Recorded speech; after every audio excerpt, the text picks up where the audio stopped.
大家好，我是秋平，我又来到了山西。这几年我在山西待了挺长一段时间的，我比较喜欢这个省份，因为这块土地上面很多可看的东西，甚至可以这样说，根本就看不完。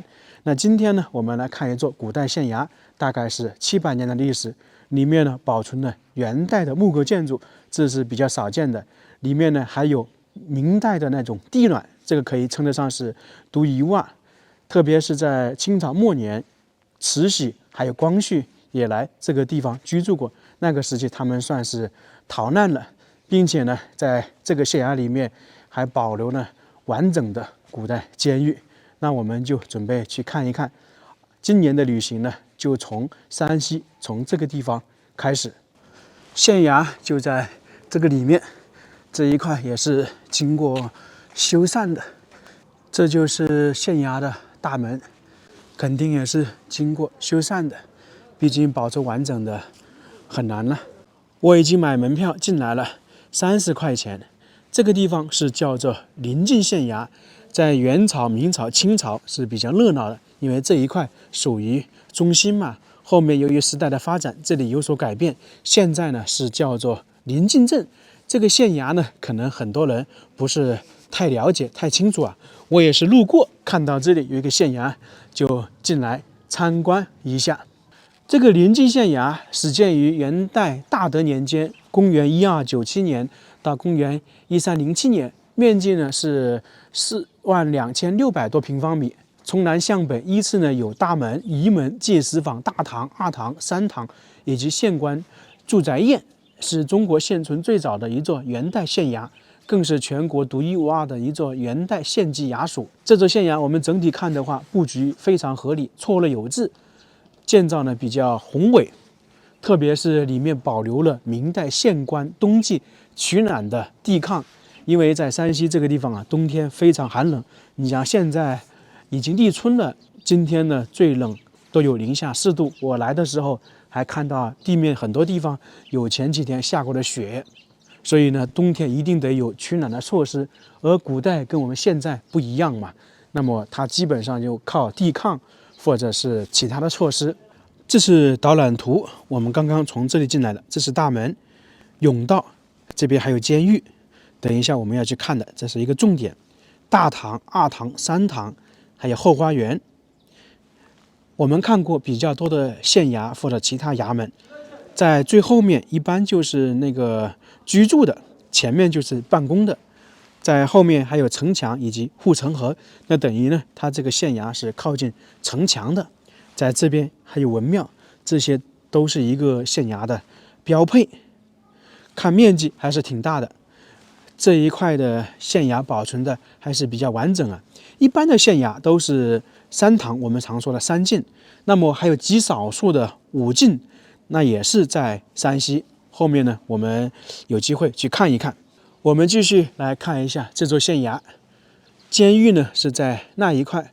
等一下看完里面的建筑，我们最后来这里看一看。据说里面保存的比较完整，特别是那些很多刑罚呀，非常恐怖。在这里呢，还放了2个士兵的雕塑。大家可能觉得没有什么，但是正常情况来讲，在县衙里面是没有士兵的。它只有衙役这些。我们现在是站在这个中轴线上面，在这一块啊，叫做甬道。再往前走一点呢，两边就有很多办公的地方。那我们在前面呢，还能看到以前的一些交通工具，轿子和马车。这个应该就是县太老爷和他家人出行的工具。在封建社会，官员出行一般是乘坐轿子。关于这个轿子也是有说法的，大家可以看到上面是有颜色的，这个就是区分什么官员乘坐什么轿子。你像之前我们说极品官，他胸前呢是有图案的，比方说1品官员是鹤，2品官员是锦鸡，他这个服装一穿出来，你就知道他是极品官。而这个轿子同样也是说法的，极品官员它上面的颜色是不一样的，比方说紫色等等。还有呢，它抬轿子的人数也是不一样的。你像2人轿、4人轿、8人轿，它全部都是有明文规定的。那这个轿子肯定是建了没多久，用来装饰用的。在封建社会，这些规定是非常严格的，官员的服装、轿子都是有明文规定的。那么普通人穿什么衣服、用什么布料、盖什么房子、走什么路，都是有明文规定的。你像之前我们去嘉峪关那边，他官员呢是走内城，那普通的商人和百姓呢就是走外面的通道，全部都是有规定的。这也就是封建礼法的等级体现。你如果违反了，那是要受到处罚的。就比如在封建社会，金丝楠木是皇家才能使用的，官员和普通人都不能使用。如果用了，那就是犯罪，叫做僭越罪。你像和珅当时他被刺史的一条理由就是说他违规使用金丝楠木。在轿子的旁边还有个马车，那么这个马车一般作为官员用的可能稍微少一点，它的家眷用的比较多。在前方有一座牌坊，叫做介石坊，这个是新修的，以前确实是有啊，基本上县衙都会有，上面是公声明，还有一副楹联：公平公正，古今无异，明察明鉴，朝野有凭。意思就是说，这里的官员要公平公正，明察，我们经常说的明察秋毫，就是你处理事情或者审理案子一定要公平公正。公声明，这个是说的是一个人的名字，后面把它演化放到这里了。我们不管去哪个县衙，一定有的。那介石坊有些县衙是原版的，有些是由于时代的关系重新弄上去了，建了一个。说到县衙，大家最熟悉的可能就是县太老爷。那其实在一个衙门里面，人员是非常多的，除了县太老爷，下面还有其他的很多那种小吏、小官吏。因为一个县事情还是比较多的，靠县太老爷是办不完的。你像我们现在看到的这个房屋啊，就是县衙里面的6房，它刚好呢是位于大堂的两侧。那么对应的就是我们现在说的财政局、水利局等等这些部门。因为一个县里面事情比较多嘛，光靠县老爷是处理不完的。那么在这一块还有区分，你像东边就是文房，西边呢是武房。文房就相当于代表文官，武房代表的就是武官嘛。在封建社会，文官相对来说是重要一点，所以我们在很多地方都会看到东文、西武。这个文房有什么呢？礼房、赋房，还有吏房。这个管礼仪，在封建社会还有管教育、管考试的。户部呢，户籍、土地。吏房呢，就是管官员的升迁，这个都很好理解了。那对面的就是公房、刑房，还有兵房。刑房很好理解了，就是管理这个县衙发生的那些案件。公房呢，就是搞建设。再过来就是整个县衙里面最重要的建筑大堂，一眼望去真的是非常雄伟啊。这个是木构建筑，元代的，700多年，这样的建筑是非常少见的。我们单单在这里看就非常宏伟壮观了，特别是那些柱子非常庞大。在这里我看的话，估计直径的话都可能有80公分到1米。这个大堂呢，也叫公堂，也叫正堂，是整个县衙里面最核心的建筑。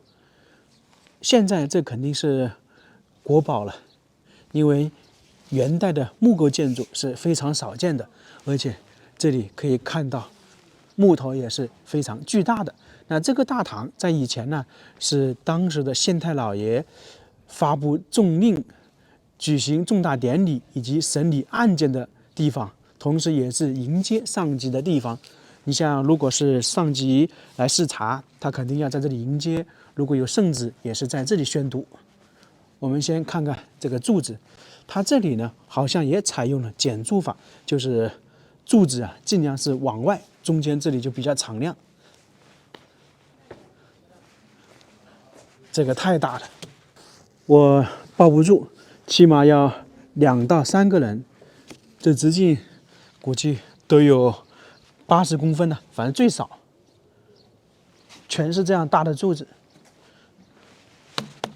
它这个外围这些柱子比较大，里面相对来说就小一点点。一眼望去啊，让人感觉这个大堂呢非常敞开，气势不凡，气宇不凡。它这个是面阔5间的，这上面的斗拱，特别是中间大堂那里，像是一幅巨大的花朵一样。关于这些斗拱古建筑的形式，我不太了解啊，只是我们单单从外表看的话，就感觉是非同一般的。现在来大堂里面看一下，这里复原了当时审案的场景。你想，上面肯定是县太老爷，这里比较特殊的就是这个上面坐了2个人。你想，右边这个明显就是当时蒙古人穿的那个服装，左边这个应该就是县令了。不知道为什么会坐2个人，难道是这个来监督吗？搞不清楚啊。那这个上面呢有很多令牌，这就是经常在影视剧中看到的了。如果有什么决定，把这个令牌一扔下去就生效了。这个应该就是惊堂木了，一拍升堂，然后他判决的时候也拍一下这个，那个肯定是县令，这个就不知道是谁了。那这下面就是原告和被告。那么一般这边是原告，这边是被告啊。关于审案这个，在封建社会也是有说法的，并不是我们经常在影视剧中简单的看到的。他们跪的位置都有规定。我们现在这里可能是复原的，下面没有痕迹。我在有一些地方的县衙可以看到这一块是有痕迹的，就是规定站在哪里，跪在哪里。那这个就是旁边的记录员，也可以称之为师爷吧。那这个师爷呢，是由县太老爷自己聘请，他等于是县太老爷私人的秘书，财政是不管的，这是封建社会的一个规定吧。师爷可以称之为幕僚。在山西可以这样说，遍地都是古建。我们别说一个县城或者一个市里面，可能你随便走到哪个村里面都有古建筑。你像在这样一个小镇里面，竟然都有元代的建筑，后面还有明代的建筑。像我们一开始说的，根本看不完，确实是如此啊。你想把山西各个地方的这些古建筑全部看完，可能都要花几年的时间，因为基本上很多村落都有。在山西还有这样一句话，逢村就有庙，那些很多庙呢都有100年的历史。你像在这里呀，有一句玩笑话或者通俗话说，在山西明清的建筑不稀奇，很多古村落或者有些大院荒废的就是明清时期的。这就可以看得出来，山西的底蕴也是我非常喜欢山西的原因。大堂过来就是2堂，这里呢也是处理一般民事诉讼的地方，可以这样说吧，处理一些隐私或者不方便公开案件的地方。因为大堂是敞开的，那同时呢，这个2堂呢也是知县以及幕僚、士绅、乡绅商议政事的地方。因为他这个知县呢要做一些决定，肯定是要跟附近的那些乡绅、士绅商量的。为什么这样说？因为在封建社会啊，朝廷的政力是不下乡的，只到县一级别，在下面的乡村主要是由当地的那个乡绅、士绅去管理，很多事情呢就由知县去传达，那么肯定是要邀请他们过来商议的。这就是那个古代的一种管理方式。说的再通俗一点，在下面呢就是那些家族式管理，或者我们俗称的一个大地主管理这一片。这里面现在向我们展示了封建社会一些官员的介绍，就是比较廉政有作为的一些官员的介绍。2堂后面就是3堂，是知县居住办公的地方。这个三堂现在看起来就是中间是大厅，两边呢是小房间，一边是书房，一边是卧室。不知道以前是不是这种布局。那么在这个里面呢，就有一开始我们说的非常重要的一个东西，明代保留下来的。在三堂里面最重要的就是这个地暖，也叫地炕，就是取暖用的。因为在以前冬天这一块非常寒冷嘛，那知县住在这个里面，保暖一定是非常重要的。那么它这个呢是由火炕、火柱、火道以及出烟口组成。它首先呢就是将下面挖出来，然后进行夯实，后面呢铺设地砖，而且是放了好几层的。你看我们现在看到有竖的，其实它下面还有一个横排的，最下面是不规整的。那这样的话，暖气相当于就上来了。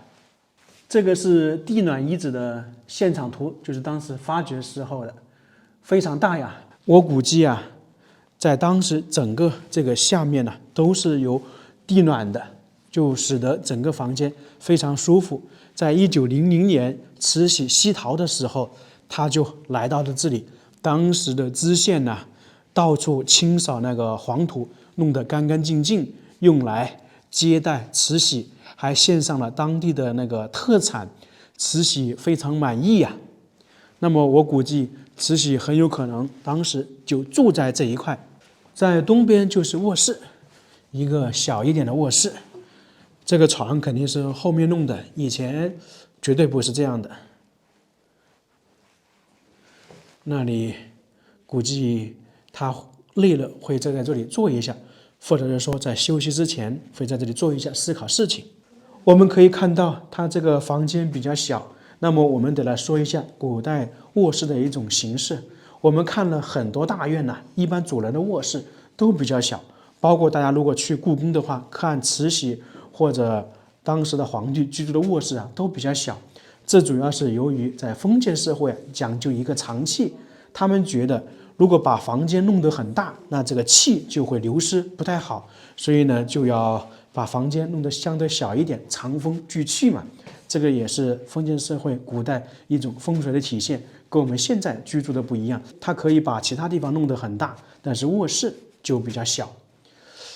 可能有两个原因吧，一个是我们说的长风聚气，另外一个是保暖的作用。如果卧室弄得很大，这个保暖就不太好。我猜想可能有这两方面的原因。西边就是书房、办公的地方，这阳光照射进来真好啊。现在比较简单，不知道以前是什么样子的。当然，这个房屋也是经过修缮的，因为看得出来原本肯定不是这个样子。这个县衙的建筑看完了，现在来看一看监狱，就是古代牢房。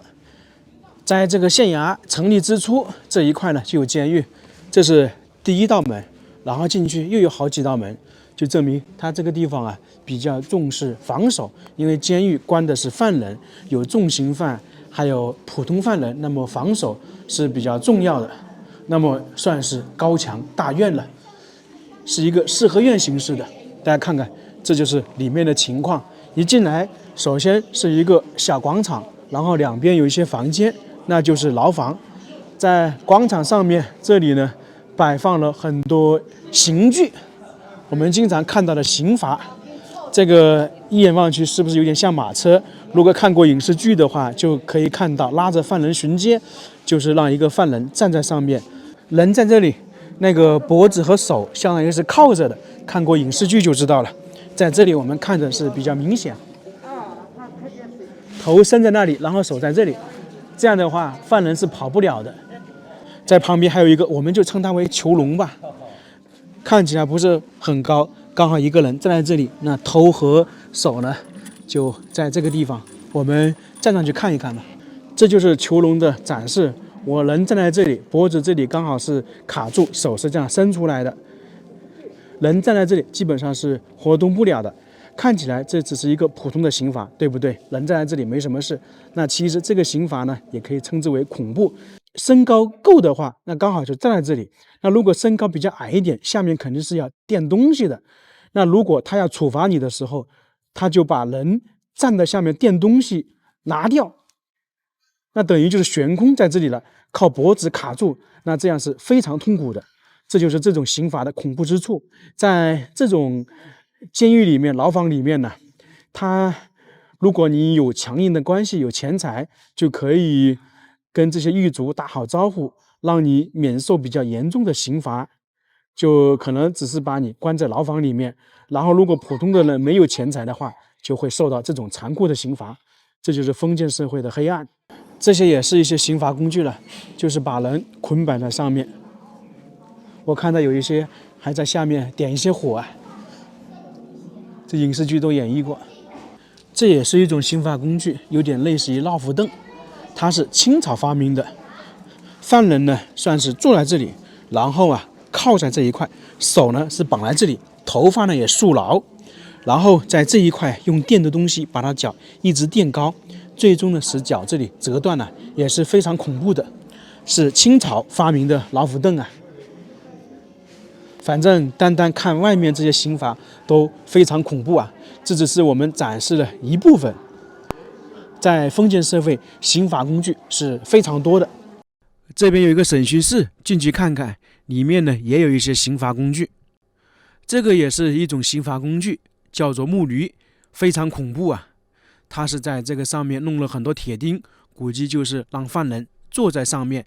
木驴呢有两种，一种呢是这种布满铁钉的，还有一种呢是上面有一个木棍。之前我们在其他地方看过，据说这种木驴呢主要是针对女子刑罚的工具，好恐怖啊！这样铁钉这么多，那人在上面一扎肯定是受不了的。这边还有个展房，介绍了以前有哪些工具。首先我们看到这是一些关于手的刑具，竹签，看过影视剧就知道了，用那个非常细小的往那个指甲那里扎，那种非常痛苦啊。这是夹手指的。这一块是关于脚的一些刑具，这个站笼刚才我们大概介绍了一下，我们称之为桥笼。你看下面有砖块，高一点的人他可以把站笼弄高一点，然后矮一点的人呢是要站在这个砖上面，如果把砖一抽就悬空，非常痛苦的。这就是老虎凳了，刚刚我们介绍了，恐怖吧？它下面垫东西。这是我们刚才说的那个木驴，犯人带着铁球，这就使得犯人那个跑不了。这些刑具太多太多了，我们看不完，只能看其中一点点。这一块就是牢房了，它有男牢房，还有女牢房，以及重刑犯的牢房，有区分的。可以看到这个门是非常小的。牢房呢是囚禁犯人的地方，古代牢房狭小，门窗低矮。刚刚我们进来的门是非常低的，通常不见阳光，阴暗潮湿。床铺呢多为用砖砌的台阶，上面垫着草席，铺位很窄，所有的人吃喝拉撒都在里面解决，环境十分恶劣。这是重新弄的一些牢房展示。现在这个看起来环境很好啊，有窗户，地面也比较干净。那其实以前是没有的，可以这样说，是一个大通铺，好多犯人关在一起。这边是女牢，关押女犯人的。现在看起来环境还不错啊，以前是非常恶劣的，因为整个这一块是经过修缮的嘛。原本的话，这里应该是好多个女犯人的，这一块有，这边也有。当时他们居住的环境就是这样子的，阴暗潮湿。我现在站在这个里面都感觉很阴冷，何况是当时可能连窗户都没有。旁边是死牢，这应该是关押死刑犯的。这里呢就更恐怖了。当时死刑犯站在这里，他是带着刑具的，就我们说的那个脖子、手还有脚全部都带着。那这个监狱到这里就看得差不多了。看完这些刑罚，大家是不是觉得非常恐怖啊？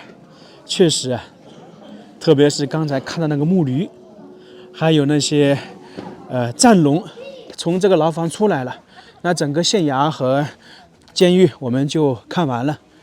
非常感谢大家呀，我们下个视频再见。